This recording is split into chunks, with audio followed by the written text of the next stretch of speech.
Morning, members of the media. Thank you for coming this morning at short notice to our MSJ headquarters for this media conference where we want to focus on the situation in our neighboring CARICOM country of Guyana. As we know, there were elections on the 2nd of March, and given the size of Guyana geographically, election results, unlike in Trinidad and Tobago, which are known the same night of the elections, come in several days thereafter. However, there have been major reports of discrepancies with respect to the issuing of the statement of polls for at least 50% of the ballot boxes for Region 4. And as a result of those alleged discrepancies, there were several reactions. One were popular protests and so on the streets by supporters of the respective political parties, the PPP Civic, which is the opposition party, and the PNC, APNU, Alliance for Change coalition, which is the ruling party.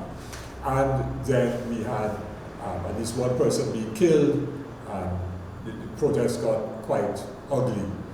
The other reaction was official process of challenging the decision of the Guyana Elections Commission, GCOM, to issue a final statement of the results of the election, and that challenge was issued by a member of the PPP Civic, the opposition party, and that matter has been pursued. They got an injunction successfully, and then the substantive matter was heard in the court, the High Court, yesterday by the acting Chief Justice, and the acting Chief Justice is to hand down a ruling today. Now, we're not going to get into the legality. We will get the court's decision, and perhaps that matter may be appealed because it's not an election petition, and therefore that decision may be appealed further to the Caribbean Court of Justice. So we're not getting involved now in the legality of what is before the courts. What we're concerned about is the political situation, and we want to suggest ways forward and to support really ways forward that have been already articulated by very prominent Guyanese citizens. We note with a very positive view the intervention by the chairman of CARICOM, the current chairman of CARICOM, Prime Minister Mia Motley, who today is leading a delegation of four CARICOM prime ministers. Together with her will be the prime ministers of Dominica, Grenada, as well as St. Vincent and the Grenadines. So, four senior prime ministers from CARICOM will be meeting with the political leaders in Guyana. Because quite apart from a legal resolution of this matter, there must be a legal resolution of this matter. The political situation will not be fundamentally resolved as a result of the court decision.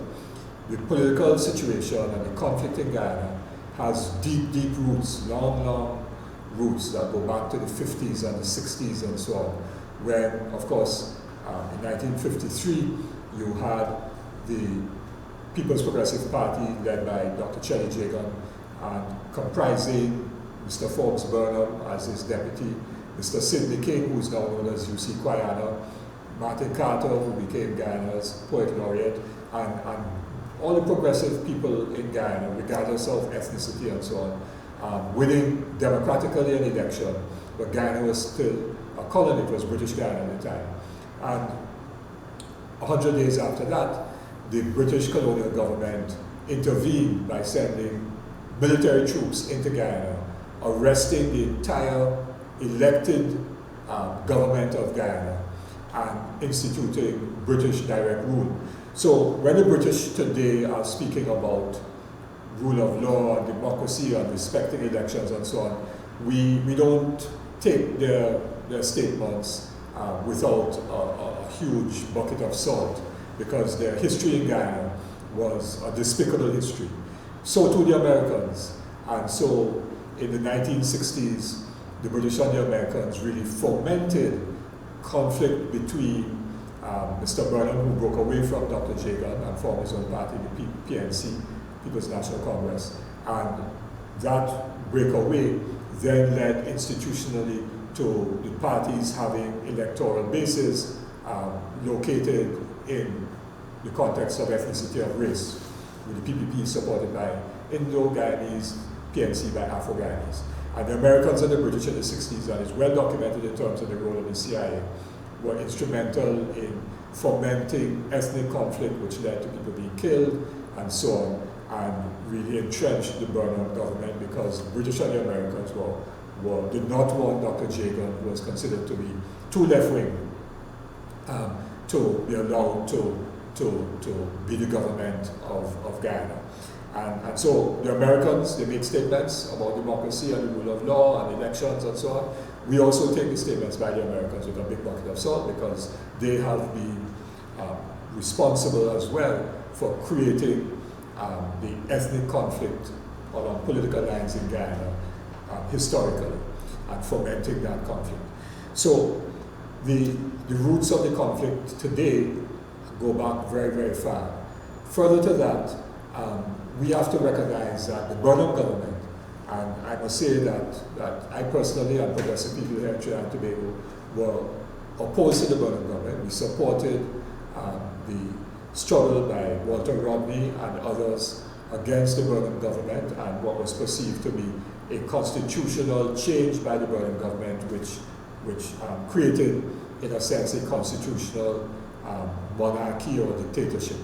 And we opposed that. I myself was one of the leaders of the Committee Against Repression in Guyana, so I've had a long history of engagement with progressive people in Guyana, fighting for democracy and the rights of people and so on. To the point where I actually was arrested in Guyana after speaking in Guyana at a public meeting in Georgetown a few days before Walter Rodney and others went on trial in 1980. So the Burnham government instituted this constitution, which is a bad constitution. And the irony of it is that when Dr. Jagan and the PPP won the government, after there was eventually a system of free and fair elections, because Burnham rigged elections, there's no doubt about that. After free and fair elections in Guyana, the PPP won. They did not change the constitution, which ought to have happened. So the same bad constitution under the PNC, that constitution remained intact under the PPP. And then has continued in effect when David Granger became president with his coalition some years ago. So at the root of the problem, ethnic conflict fomented by external forces, and then a constitution which puts too much power in the hands of the executive, namely the president and his cabinet, and which constitution was not changed by either the PNC or the PPP. Because although the PPP was against it, when they got into government, they liked it because it gave them tremendous power and so on. So today's situation cannot simply be resolved by the court determining that there must be a continuation of the verification of polls, and that coming out of that, one party or the other will win.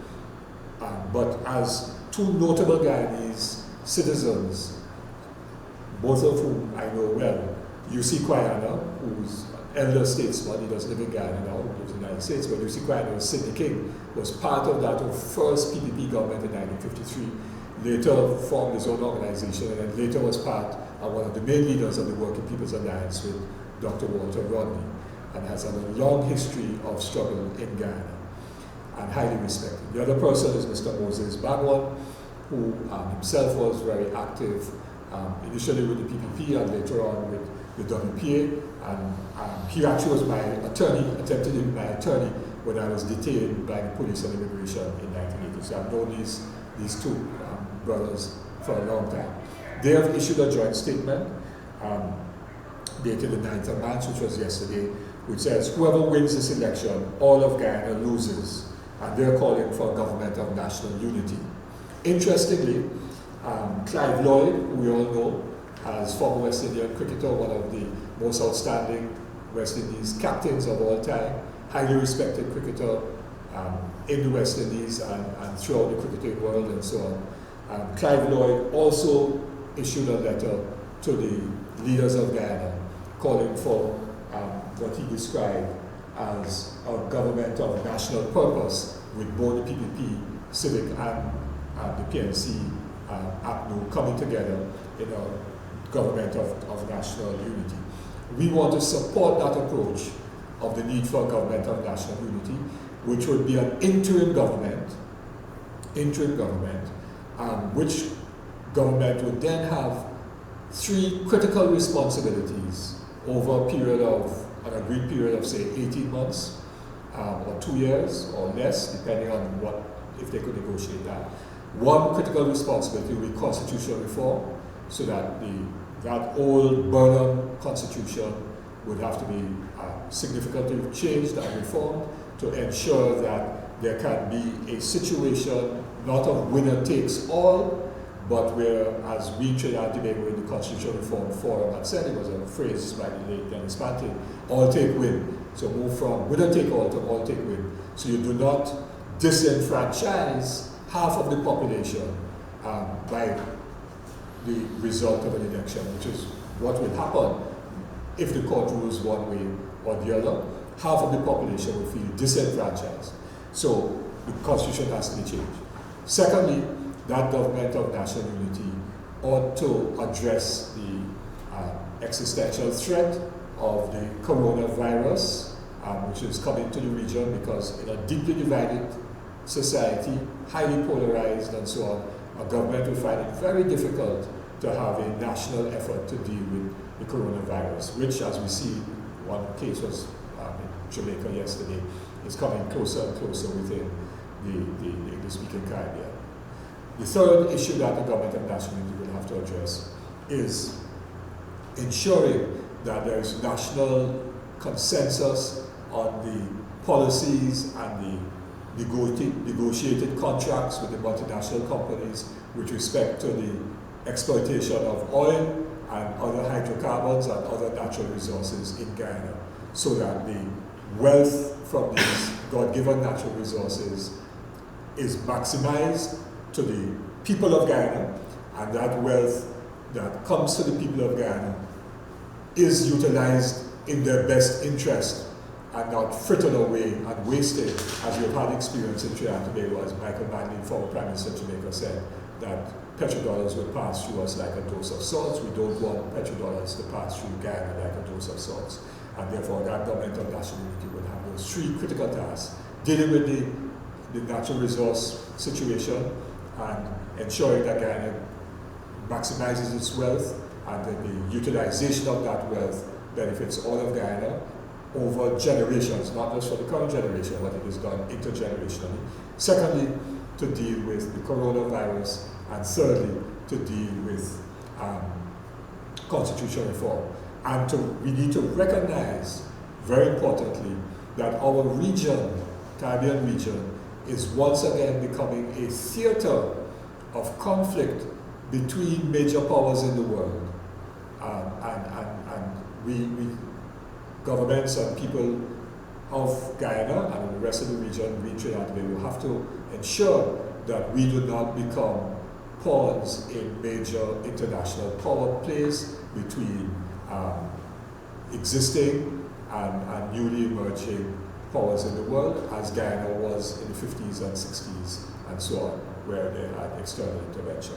So those are the things that we want to say, and we are hoping that the Prime Ministerial intervention, CARICOM Prime Ministerial intervention, and the statements by notable Guyanese citizens, Clive Lloyd, Moses Bagua, UC Guyana, and others, because we understand that there are other sentiments either having already been expressed or going to be expressed by important persons and perhaps organizations in Guyana as well, civil society organizations, to ensure that this matter of the conflict ends up being turned into a very positive development, which will be a model for good governance going forward, and to ensure that the wealth of our region benefits the people of the region, because the only people who will suffer from ongoing conflict are working people, poor people, small business people, who are self-employed, Indian and African. They're the ones who will suffer.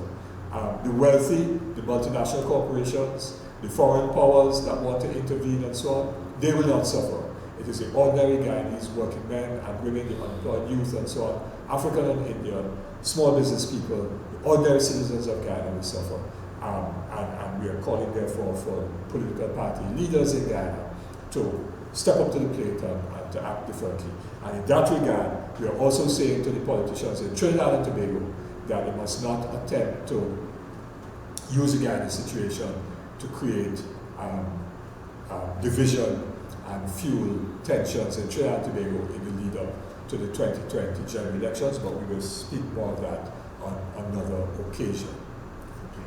Okay. Just continuing on from the points that you made, so would it be fair to say that you have a certain degree of optimism that the CARICOM delegation leaders who are going to Guyana will be able to successfully bring both of the opposing parties to the table, or perhaps might such an intervention be also aided by assistance from, say, the OAS or the UN?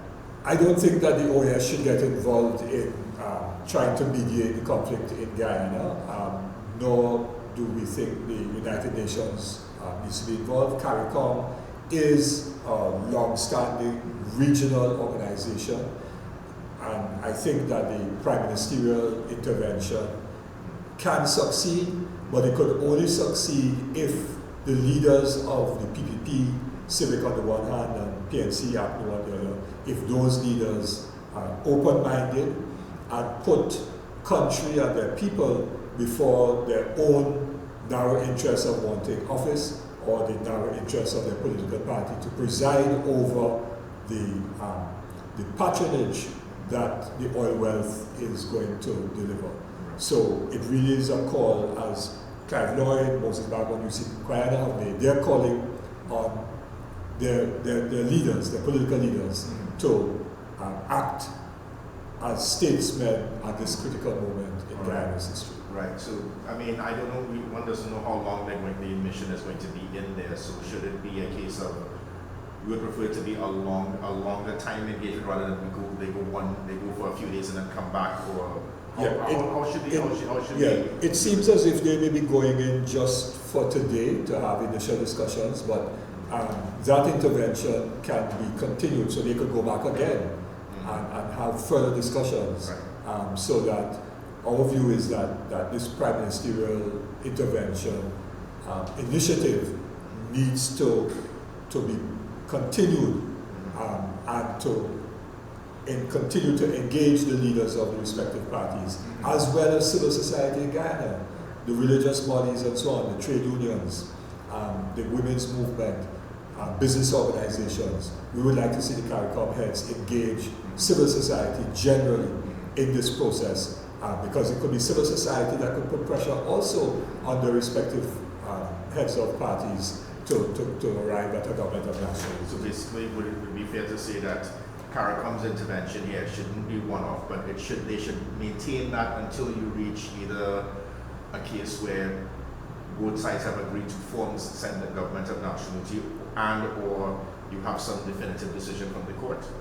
Yeah, the court will obviously have to decide on the legality of the announcement of results from Region 4 in particular, therefore the results of the overall elections. The court will determine that. We don't know where that is going to lead, whether, and I don't want to speculate as to whether the court's decision will then lead to only new statements of polls for 450 ballot boxes, or a recount of ballot boxes of Region 4, or a recount of ballot boxes for all the regions. We don't know what the final outcome, but regardless of what that process is, it will not resolve the fundamental political problem in Guyana. That will simply resolve perhaps who won the election, and will resolve the legality and the validity of an election, but it will not resolve the fundamental political divide in Guyana.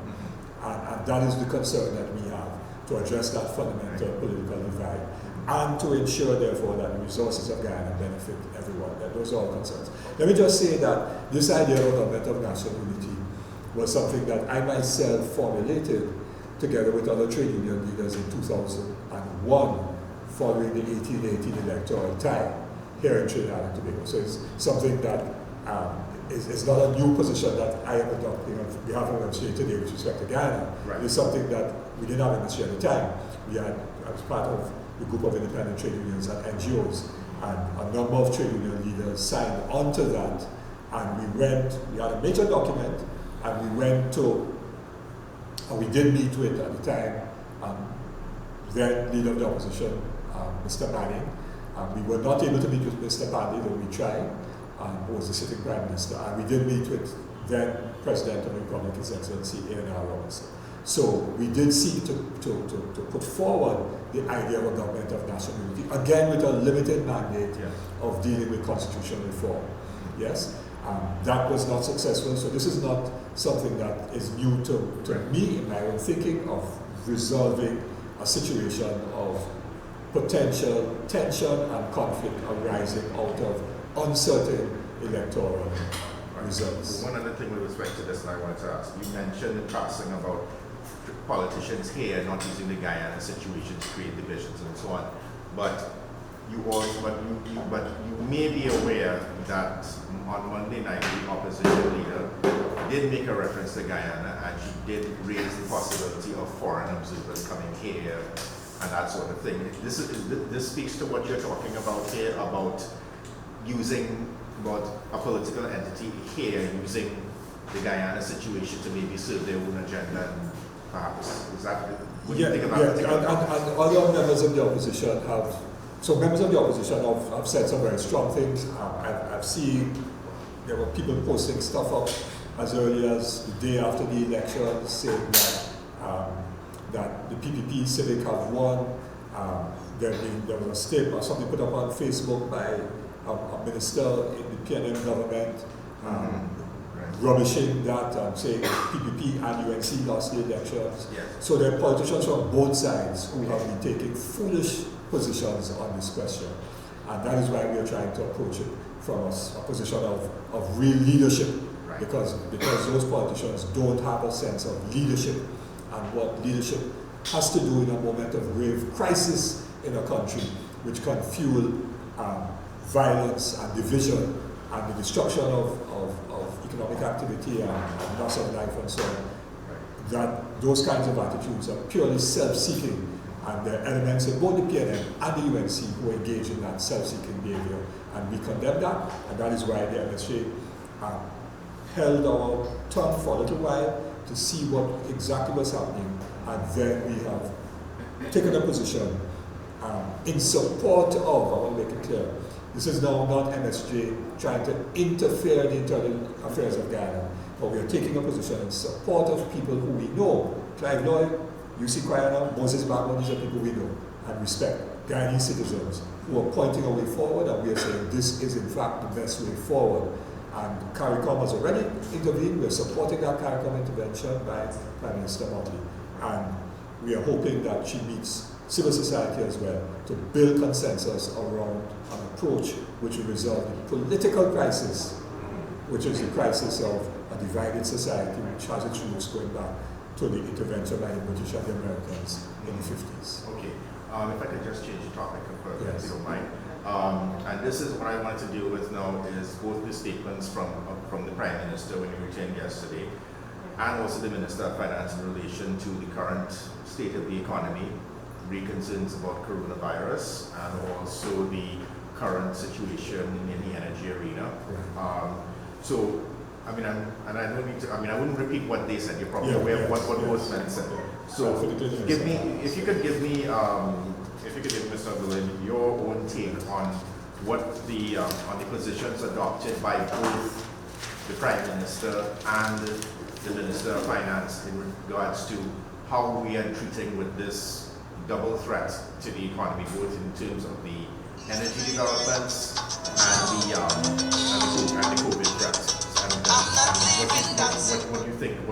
What do you think of their comments? And what are your suggestions or proposals going forward?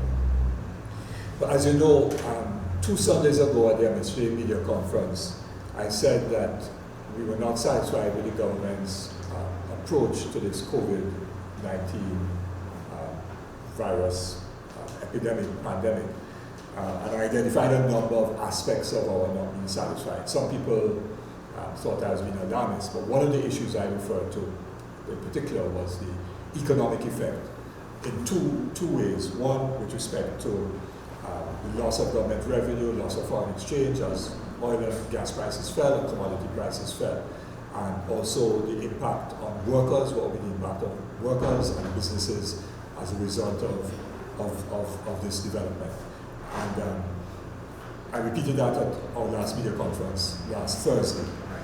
And it wasn't that I have a crystal ball to have known how much further oil prices would have fallen. But oil prices had already begun to fall when I addressed this issue. As we know, over the weekend, over Sunday to Monday, oil prices then fell very precipitously and have remained low, and gas prices as well. And the Minister of Finance is now saying exactly what I was saying would likely happen, that there will be a bigger budget deficit, and he's qualified it now an additional $3.5 billion TT deficit between revenue and expenditure, over and above the $5 billion budget deficit that had been projected when he gave his budget speech in October, end of September, early October last year. Right. So we now have an $8.5 billion gap between government revenue and government expenditure. That's a serious problem. It also means a fall in our foreign exchange earnings, because we get most of our foreign exchange from oil, gas, ammonia, methanol, and exports from the energy sector. Energy sector exports account for perhaps 90% of our foreign exchange earnings. So if we are going to have that significant fall in prices, our foreign exchange earnings are going to fall significantly. But our expenditure on foreign exchange, in terms of our imports, has remained very high. Food, motor cars, inputs to manufacturing, and so on. All the things that are in this room perhaps now, cameras, phones, and so on. All of these things are important. And therefore, our already difficult foreign exchange situation is going to become worse. What we said needed to be done, again, is for national leadership. This is not PNM's fault, it's not UNC's fault. The fact of the matter is our prices are falling. That was beyond our control. The issue is, how do we deal with the problem? And we propose not only that the minister has a press conference, but that there be major...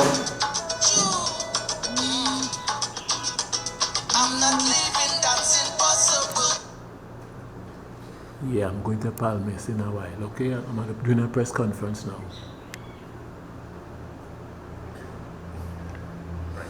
So we propose, not that the minister simply have a press conference, we propose that there be a special sitting of the parliament to have a full ventilation of this as to how we get out of this difficulty, and the engagement of not just the business community but trade unions, civil society generally, about the implications of this and how we begin to address it.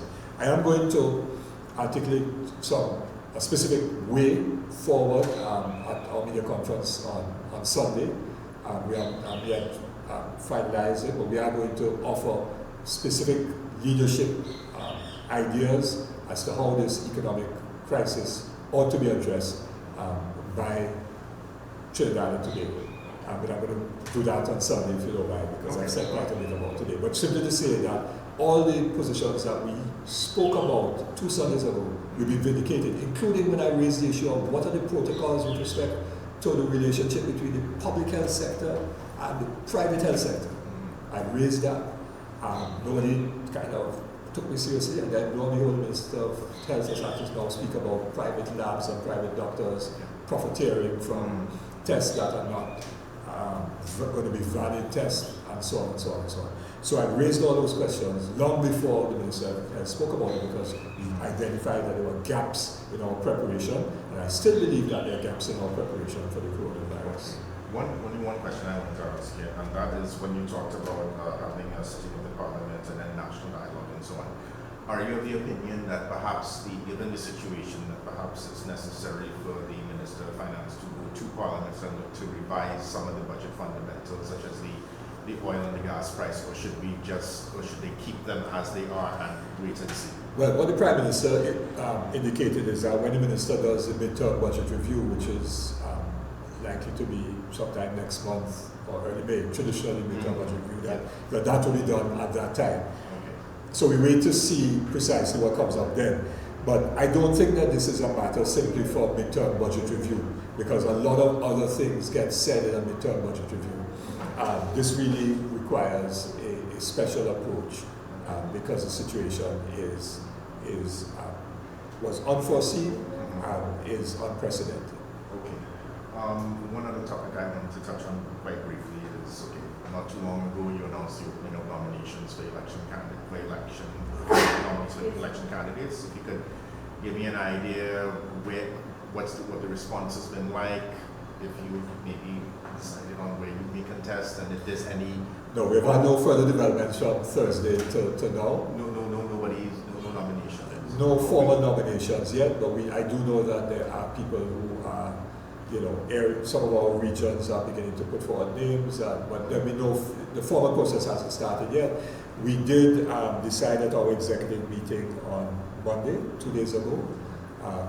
We did approve the composition of our screening committee. Right. So we have our screening committee in place, and the screening committee is comprised of the elections officer, Mr. Ernesto Kiza, the deputy political leader, Ms. Radhika Kaul-Barnes, the general secretary, Mr. Ozzie Warwick, the treasurer, Ms. Franca James, and the social services officer, Ms. Melissa Aguilera. Okay. So that the composition of the screening committee was established, and so that is now in place. All right. But we have not yet had the formal nominations coming in, but that will be taking place. We also have our next activist meeting, I think, is on the 22nd of this month, and there will be further updates and reports from the different regions of the party. Is there a deadline for closure of nominations at this stage? We did not identify at this stage of closure, okay. But we will keep you updated in that regard. And yes. the other thing I wanted to ask is, is there any communication between the MSJ and Mr. Pandey regarding what they are doing and what you are doing in terms of... I have not spoken with him since last week. I believe that the process is continuing, and I have been in communication with some other political people, but I have not spoken with him directly. All right, so at this stage, the MSJ is doing its thing independently at this stage? Yes, we are continuing to do our own work. In fact, today I'm in Faizabad meeting with our members down in that region. Right. And doing a short walkabout in Faizabad. I was supposed to also do that in Point Fortin, but I'm unable to do that in Point Fortin this afternoon. That will be rescheduled for later in the week. Okay. So our work is going on, and there are people who have been approaching us. On Saturday I was in Mayaro, right, addressing a group of workers and the community in Mayaro. It was their organization having their event, and they invited me to do the feature address, so I was in Mayaro on Saturday. On Sunday we were down in Point Fortin having a fundraiser and a social event, like a family event, organized by one of our regions. So we are continuing our activities. So basically what you're saying is that we're having, you don't have names are coming forward, but people haven't started being screened or anything as yet. But you're getting the sense that there is interest. Oh yes. And so we haven't had the screening committee was only set up on Monday, so the forms will subsequently begin to come in, and the screening committee will set their own timetable to screen persons. As you know, notice I'm not a member of the screening committee. MSJ, that is a bit interesting. The MSJ took a position way back in 2013 that the political leader would not be a member of the screening committee, as we set a different culture to that of the other parties, so that nobody could say that a candidate is beholden to or the favorite of the political leader, and therefore I have some control over any particular candidate. Also, in a sense, you also see that apart from that, the political leader, as is traditional, normally contests a constituency, so he or she is in the same boat as the nominees, not above or below, not controlling the process as in the other.